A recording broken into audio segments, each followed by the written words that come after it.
नमस्ते। आज हम एक ऐसे सवाल पर बात करने वाले हैं जो हर स्टूडेंट की जिंदगी में एक बहुत ही जरूरी मोड़ लाता है कि भाई 10वीं के बाद क्या करना है। ये एक ऐसा फैसला है जो आगे के करियर की पूरी दिशा तय करता है और इसको समझने में आज हम सब साथ हैं। तो 10वीं के बोर्ड एग्जाम्स खत्म और अब ये बड़ा सवाल आकर सामने खड़ा हो जाता है। एक तरफ एक्साइटमेंट है कि आगे क्या होगा, पर दूसरी तरफ थोड़ा डर, थोड़ी कंफ्यूजन भी होती है। और ये बिल्कुल नॉर्मल है, हर कोई इस दौर से गुजरता है। तो चलिए इस कंफ्यूजन को थोड़ा दूर करते हैं। हम देखेंगे कि 10वीं के बाद कौन कौन से रास्ते खुलते हैं, पारंपरिक रास्तों से लेकर कुछ ऐसे ऑप्शंस तक जिनके बारे में शायद ज्यादा बात नहीं होती। देखिए, 10वीं के बाद का वक्त ना, ये सिर्फ एक क्लास से दूसरी क्लास में जाना नहीं है। ये असल में एक टर्निंग पॉइंट है, एक चौराहा है जहां से करियर की अलग अलग सड़कें निकलती हैं। जैसा कि यहाँ साफ लिखा है, ये एक बहुत ही क्रिटिकल डिसीजन है। आगे का पूरा करियर इस एक फैसले पर निर्भर कर सकता है। इसलिए थोड़ा प्रेशर महसूस करना या कंफ्यूज होना, ये बिल्कुल आम बात है।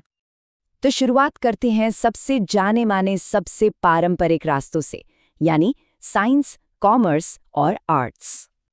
अब सवाल ये है कि इन तीनों में से चुने कैसे। देखिए, सिंपल सा फंडा है। अगर इंजीनियरिंग, मेडिसिन या टेक्नोलॉजी जैसे फील्ड्स में दिलचस्पी है तो साइंस एक क्लियर चॉइस है। वहीं अगर आगे चलकर सीए, एमबीए या बैंकिंग फाइनेंस में जाना है तो कॉमर्स सही रास्ता है। और हाँ, अगर प्रशासनिक सेवाओं में जाना है, जर्नलिज्म में जाना है या डिज़ाइन और लिटरेचर जैसे क्रिएटिव फील्ड्स में कुछ करना है तो आर्ट्स या ह्यूमैनिटीज़ का ऑप्शन हमेशा खुला है।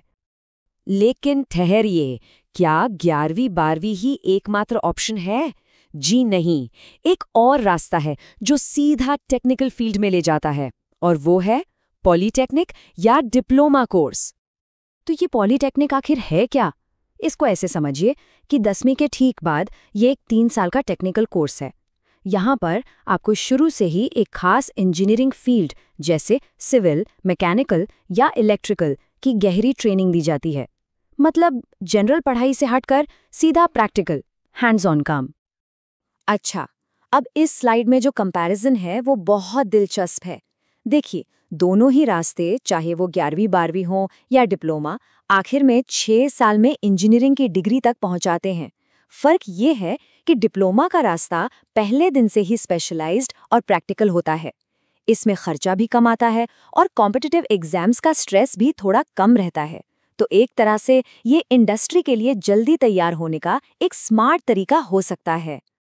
चलिए अब उन ऑप्शंस की बात करते हैं जो उन लोगों के लिए हैं जिनको जल्दी से कोई हुनर सीखकर जॉब मार्केट में एंटर करना है, जिनके लिए प्रैक्टिकल काम थ्योरी से ज्यादा मायने रखता है।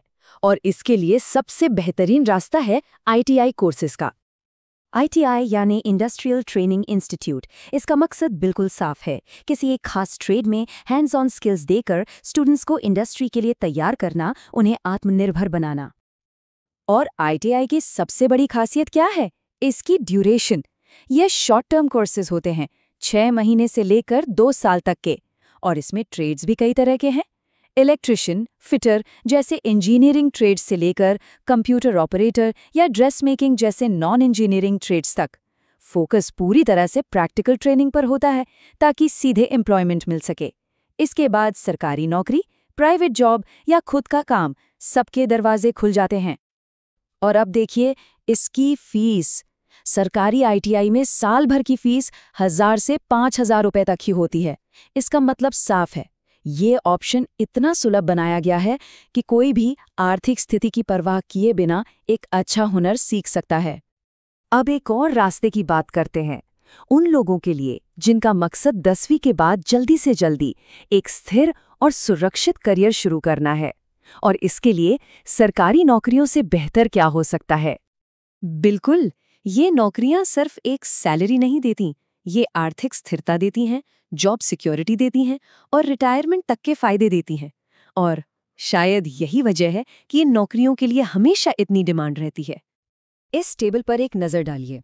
एसएससी से लेकर Indian railways, Indian army, navy और यहाँ तक कि आरबीआई में भी 10वीं पास के लिए मौके हैं। पोस्ट्स जैसे multitasking staff, assistant loco pilot, Agniveer या ऑफिस अटेंडेंट, और सभी में एक अच्छी शुरुआती सैलरी मिलती है। तो हमने इतने सारे रास्ते देख लिए, साइंस, कॉमर्स, आर्ट्स से लेकर डिप्लोमा, आईटीआई और यहाँ तक कि सीधी सरकारी नौकरी तक। लेकिन अब आते हैं सबसे अहम सवाल पर। इन सब में से अपने लिए सही रास्ता चुने कैसे?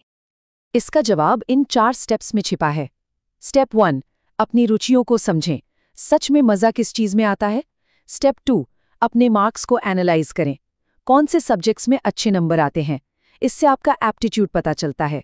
स्टेप 3, अपने करियर के लक्ष्य तय करें। भविष्य में खुद को कहाँ देखते हैं? और सबसे आखिर में स्टेप 4, सलाह लें। अपने पेरेंट्स से, टीचर से या करियर काउंसलर से ज़रूर बात करें। और एक सबसे ज़रूरी बात, किसी भी हालत में दोस्तों के प्रेशर में या परिवार के दबाव में आकर कोई रास्ता ना चुने। ये किसी और की नहीं, आपके करियर की बात है। एक स्वतंत्र निर्णय ही लंबे समय तक सफलता और संतुष्टि देगा। आखिर में इस बात को समझना बहुत जरूरी है कि कोई एक सबसे अच्छा रास्ता नहीं होता। सही रास्ता वही है जो हर इंसान के लिए उसके अपने इंटरेस्ट्स और सपनों के हिसाब से सही हो। तो इस सवाल पर जरूर सोचिए, एक सफल करियर का मतलब आपके लिए क्या है?